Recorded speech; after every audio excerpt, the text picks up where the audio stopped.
စစ်ကိုင်း office worker လေးရောအကုန်ပြီးသွားပြီဆိုပေမဲ့ fan တွေအတွက်ဆိုပြီးရော studio က special အပိုင်းလေးတစ်ခုထပ်ထပ်ခဲ့ပါတယ်ဒီအပိုင်းလေးကအစမှာတော့ခွန်တို Ash ကရုတ်တရက်ကြီးသူ့ရဲ့မိသားစုဆိုင်ရင်ကြီးစီတူနေဖို့ခေါ်သွားပါတယ်ခွန်တိုကအစည်းစိမ်ရှိရဲ့နေထိုင်မှုဘဝနဲ့အသားမကျအောင်လို့စိတ်မအေးနိုင်ဘူးလို့ပြောပေမဲ့ Ash ကအတင်းအကျပ်ကြီးကြိုက်တဲ့ပစ္စည်းဝယ်ဆိုပြီးတော့ဈေးဝယ်ဖို့အတွက်မျိုးဝဲကိုဆွဲခေါ်လာခဲ့ပါတယ်ပရီဘောကပစ္စည်းဆိုင်ရောက်တော့ Ash ကအိမ်ပြောင်းကောင်စားမလို့အိမ်ပရီဘောကပစ္စည်းနည်းနည်းလောက်ကြည့်ကျင်တယ်ဆိုပြီးတော့ပြောလိုက်ပါတယ်ဝင်နေရလဲ Ash တို့ကိုတေချာအိတ်ခံလိုက်ပါတယ်ရီစားပြီး Ash ကဝန်ထမ်းရှိမှတဲ့ခွန်တိုကိုသူ့စီဆွဲလိုက်ပြီးကြိုက်တဲ့ပစ္စည်းရွေးလေဆိုပြီးသူ့ဝယ်ပေးမယ်ဆိုပြီးတော့ပြောလိုက်ပါတယ်အပြင်ရောက်တော့အမျိုးသမီးတစ်ယောက်ကလေးချောင်းလို့ဖြစ်နေတဲ့အတွက်ခွန်တိုကကူညီပေးလိုက်ပါတယ်အဲဒီနောက်မှာ Ash ကရောက်လာပြီးအဆင်ပြေလားဆိုပြီးမေးလိုက်ပါတယ်ခွန်တိုကတာမန်လူတန်းစားဖြစ်တဲ့အတွက်ဒီလိုအထက်တန်းကြားနေရရသူ့အတွက်စိတ်မအေးစေတယ်လို့ခံစားရတယ်ဆိုပြီးတော့ Ash ကိုပြောလိုက်ပါတယ်Ash ကတော့တော်မီနန်တော်မှာအလုပ်လုပ်နေပြီးတော့အခုကျမှဘာစိတ်မအေးနေရလဲဆိုပြီးပြောလိုက်ပါတယ်ခွန်တိုကတော့အဲ့ဒါအလုပ်သက်ဆိုပြီးတော့ပြောလိုက်ပါတယ်Ash ကလည်းသူ့ရီစားလေးရဲ့စိတ်ကြိုက်တာမန်လူလက်တန်းစားကြီးရောင်းတဲ့ဈေးရဲကိုသာသွားပြီးဝယ်ကြပါရယ်ဈေးရောက်တော့အင်္ဂလိပ်တော်တော်များများ Ash ကိုဝိုင်းကြည့်နေကြပါရယ်ခွန်တိုကသူ့နောက်ကတကောက်ကောက်လိုက်နေရဲ့ရုပ်ချောချောရီစားကြီးကိုကြည့်ပြီးတော့ဂုဏ်ယူနေပါရယ်အဲ့ဒီနောက်မှာပစ္စည်းဆိုင်တစ်ခုစီဝင်ပြီးတော့ခွန်တိုကသူလိုချင်နေတဲ့ပစ္စည်းကိုစိတ်ဝင်စားကြည့်နေတဲ့အခါ Ash ကလည်းစိတ်ဝင်စားကြည့်နေတဲ့သူ့ရီစားလေးကိုအရှိရရွှမ်းနေတဲ့မျိုးလုံးနေနဲ့ကြည့်နေပြန်ပါရယ်အဲ့ဒီအချိန်မှာပဲ Ash တယောက်ဒေါင်းနာလေးကအပူချိန်ထိကြီးပေးရပစ္စည်းလေးကိုတွေ့ပြီးတော့အဲ့ဒီဟာကိုယူဖို့ဆုံးဖြတ်လိုက်ပါတယ်။ဘာဖြစ်လို့လဲဆိုတော့သူတို့တိုင်းပြည်မှာဆောင်းရာသီရောက်လာတော့မှဖြစ်တဲ့အတွက်တဖြည်းဖြည်းအေးလာတော့မှမလို့ပါ။ဒါကြောင့်အဲ့ဒီအပူထိကြီးပေးရပစ္စည်းလေးကိုယူဝယ်ထားတာပါ။ခွန်တို့ကအဲ့ဒီအချိန်မှာပဲဂျပန်မော်ဆိုရင်ဂျပန်ဘက်မှာဆိုရင်ရောရာသီဥတုအခြေအနေဘယ်လိုရှိမလဲမသိဘူးဆိုပြီးသူ့ကဘာကြီးကိုလွှမ်းနေပါရယ်။ Ash ကအဲ့ဒီဟရန်နေရာကိုသိပြီးတော့ခွန်တို့အတွေ့အနဲ့နေရော Ash ကခွန်တို့ကိုအဲ့ဒီပစ္စည်းလေးကိုပေးလိုက်ပါတယ်။ဘာဖြစ်လို့လဲဆိုတော့ခွန်တို့ကအခုလိုနေရတဲ့အောင်မှညဘက်အေးတက်တဲ့အတွက်သူ့အတွက်လိုအပ်တဲ့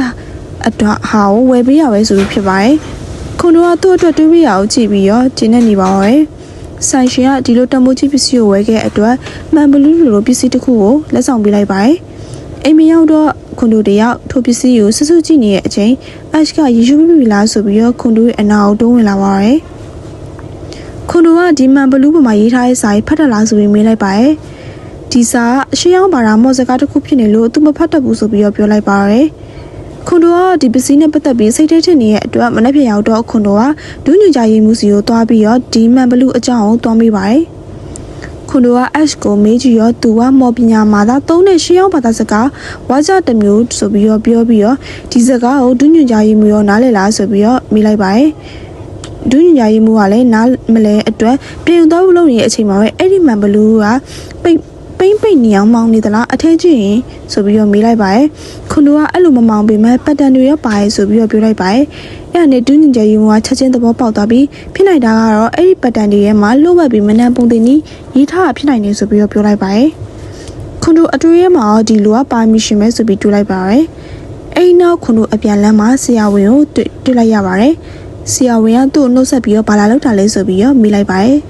်ခွန်တို့ကသူရခဲ့မှန်ဘလူးပေါ်စာကို Ash နဲ့ဒုညွှန်ကြားရေးမှုကိုဖတ်ခိုင်းတာအဲ့ရနားမလဲလို့ပြန်လာပါဆိုပြီးတော့ပြောလိုက်ပါတယ်ဆရာဝန်ကလည်းယူဖတ်ကြည့်လိုက်တော့သူကဒီဘာသာစကားကိုသူနေကြောင်ပြောကအဲ့ဒီဘာသာစကားမြောက်ပိုင်းရလာတဲ့တိုင်းပြည်ရဖြစ်ပြီးတော့မော်ဂရီယာကိုအစင်းတီထွင်နေတဲ့တိုင်းပြည်တစ်ခုဖြစ်ကြောင်းပြန်ပြောလိုက်ပါတယ်သူဒီလိုသိနေရကသူ့အဖွာအဲ့တိုင်းပြည်ရလာဖြစ်ကြောင်းထပ်ပြောလိုက်ပါတယ်နောက်ပြီးဒီဘာသာစကားအရှာအတိတ်ပဲဖွင့်ဆိုစတဲ့။အများကြီးရှိကြအောင်ဝါသိလိုက်ရပါတယ်။အဲဒီတော့မှာတော့နော်လန်ကပါဒီမန်ဘလူးကဘာရေးထားလဲဆိုတော့တီးသွားရလားဆိုပြီးတော့ခွန်တိုမေးလိုက်ပါတယ်။ခွန်တိုကတိတ်လူစားရခဲ့ပြီဆိုပြီးတော့ပြန်ပြောလိုက်ပါတယ်။ခွန်တိုနော်လန်ကအတူတူတောက်ဖို့သွားမယ်ဆိုပြီးခေါ်ရဲ့အချိန်မှာပဲနောက်ကနေ SG ကရောက်ချလာပါတယ်။အပြန်ကျ Ash နဲ့ခွန်တို့အတူတူပြန်တဲ့အချိန်မှာခွန်တို့က Ash ကိုသွားစားလေးနေရာတစ်ခုရှိရဲဆိုပြီးတော့မနေ့ကသွားခဲ့တဲ့ဆိုင်ကိုပြန်သွားခဲ့ပါတယ်။အဲ့ဒီအချိန်မှာမနေ့ကသူကူညီပြီးထူပေးခဲ့တဲ့အမျိုးသမီးကိုကအဲ့ဆိုင်ကနေပြန်ထွက်သွားအောင်တွေ့လိုက်ရပါတယ်။သူလည်းအေးမဆိုင်ပဲဆိုင်ထဲဝင်လာပြီးမနေ့ကသူ့ကိုလက်ဆောင်ပေးလိုက်တဲ့ပစ္စည်းကဘေးကနေဝယ်ခဲ့ရလဲဆိုပြီးတော့ဆိုင်ရှင်ကိုမေးလိုက်ပါတယ်။ဆိုင်ရှင်က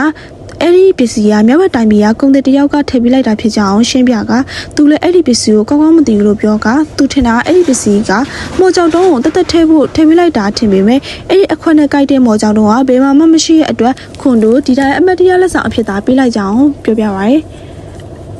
ကလည်းဆိုင်ရှင်ကိုခုနကခွန်တို့တွေ့လိုက်တဲ့အမျိုးသမီးကိုတွေ့လိုက်တဲ့အတွက်ဒီဆိုင်ကိုခုနအထက်တန်းကအမျိုးသမီးကဘာသာလုပ်တာလဲဆိုပြီးတော့မေးလိုက်ပါတယ်။ဆိုင်ရှင်ကလည်းသူကတူဦးသေးသောလက်မှုပညာရှင်ရဲ့ကိရိယာကိုရှာနေခဲ့ရဖြစ်တာကြောင့်ဆိုင်ထဲကိုလာခဲ့ကြအောင်ပြန်ပြလိုက်ပါတယ်။ခွန်တို့နဲ့ တို့ဆိုင်အပြင်ဘက်ကိုရောက်တော့ ကခုနအမျိုးသမီးကအရင်နှစ်ကဆုံးသွားတဲ့မျိုးသားကြီးရဲ့မိမနဲ့တူတယ်ဆိုပြီးပြောလိုက်ပါတယ်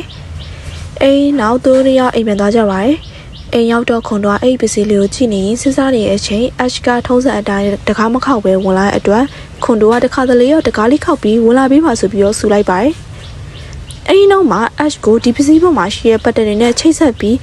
သူ့ကိုဒီပေါ်မှာရေးထားတဲ့စာကိုဖတ်ပြပါလားဆိုပြီးတောင်းဆိုလိုက်ပါတယ်။ကလည်းဘာသာပြင်ပြလိုက်တာရယ်။စတာရဲ့မှာမျက်နှာရရဲ့ရီနာတို့ဝင်းနေအောင်မင်းနဲ့အတူတူရှိနေမယ်ဆိုပြီးတော့ဘာသာပြန်ထားပါတယ်။ဖြစ်နိုင်တာကတော့ဒီပစ္စည်းတည်ရှင်သားသူကသူ့ချစ်သူအတွက်တည်တံ့လုပ်ပေးထားဖြစ်ကြောင်းသိရှိစေပါရယ်။ခွန်တို့ကလည်းဒီပစ္စည်းကဘာလို့ဆိုင်မှာရှိနေရလဲဆိုပြီးမေးလိုက်တော့ကသူ့ချစ်သူနဲ့ဝေသွားလို့မဟုတ်ရင်ရောင်းစားလိုက်လို့ဆိုပြီးတော့ပြင်ပြလိုက်ပါရယ်။နောက်သူညအတူတူအဖေရှာကြည့်တဲ့အချိန်မှာမာရီယာတောင်ကုန်းဆိုတဲ့စလုံးလေးကိုထူထားတဲ့အတွက်ကမလိုက်ပြန်ခွန်တို့အဲ့တောင်ကုန်းစီခေါ်သွားမယ်ဆိုပြီးတော့ပြောပါရယ်။မနေ့ပြန်ရောက်တော့ခွန်တိုနဲ့တို့တွားကြည့်ရဲ့အချိန်မှာခွန်တိုတို့တွေ့ခဲ့အမျိုးသမီးကလည်းအဲ့တောင်ကုန်းရဲ့တစ်ပင်အောင်မှာရက်နေရအောင်မြင်လိုက်ရပါတယ်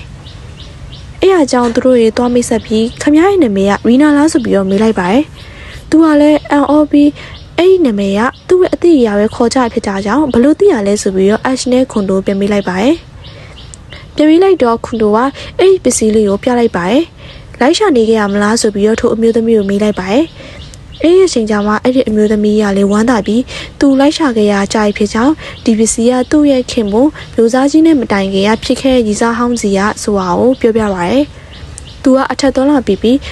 မိမပေးစားရဲ့စီးပွားဖြစ်မျိုးစားကြီးကိုယူခဲ့ရပေမဲ့သူ့ရည်စားရိုးကိုသာချစ်ခဲ့ရအကြောင်းသူထူပေးခဲ့တဲ့ပစ္စည်းလေးကိုလိုက်ရှာနေခဲ့ကြအောင်ပြောပြပါရယ်။အဲ့ဒီအချိန်မှာပဲခွန်တို့ကအမျိုးသမီးရဲ့လက်မှာဆွဲထားတဲ့လက်စွပ်လေးကိုတတိထားမိသွားပါရယ်။ဒီလက်စဲကလည်းသူပေးခဲ့ရဖြစ်ကြောင်းကိုအမျိုးသမီးကပြလိုက်တော့ပစ္စည်းရဲ့အလဲကောင်မှာအပေါက်နေရလေးဖြစ်နေတဲ့အရာလေးကိုအဲ့ဒီလက်စွပ်လေးကိုထည့်ချလိုက်တဲ့အခါမှာဟိုးအရင်ကသူနဲ့သူ့ရီစာကိုပြောခဲ့အမတ်တရဟောင်းတွေကအမုံမုံနဲ့ပေါင်းစည်းပြီးတော့ကောင်းကင်ပေါ်မှာပြန်ပေါ်လာခဲ့ပါတယ်။အဲ့ဒီဟာကိုမြင်တော့အမျိုးသမီးကငိုပါတော့ရဲ့ခွန်တိုကလည်းထိုအမျိုးသမီးကိုဒီပစ္စည်းလေးကိုသူ့အပိုင်ကိုပေးလိုက်ပြီးတော့နှစ်ယောက်သားနဲ့ခွန်တိုအိမ်ကိုပြန်လာခဲ့ကြပါတယ်။အဲ့ဒီနောက်မှာလဲပေါ်မှာခွန်တိုကသူလဲတနေ့ဒီကဘာကြီးကိုပြန်ရတဲ့အချိန်ကျရင်သူနဲ့ရဲ့အမတ်တရားကြီးရောမပြောက်ခွေအောင်ဘယ်လိုလုပ်ရမလဲဆိုပြီးတွေးနေအောင်ကအိမ်ပြန်ရောက်ပြီးဆင်းရအောင်လို့ပြောတော့ခွန်တိုစိတ်ထဲမှာအခုလက်ရှိကိုပဲဂရုစိုက်ရအောင်ဆိုပြီးတော့ special အပိုင်းလေးရအောင်ပြီးဆုံးသွားပါရယ်အပိုင်းလေးကိုစိတ်ဝင်စားရဆိုရင် channel လေးကို like and subscribe လုပ်ပေးခဲ့ပါအောင်နော်နောက်ထပ် video တွေမှာပြန်တွေ့ပါမယ် see you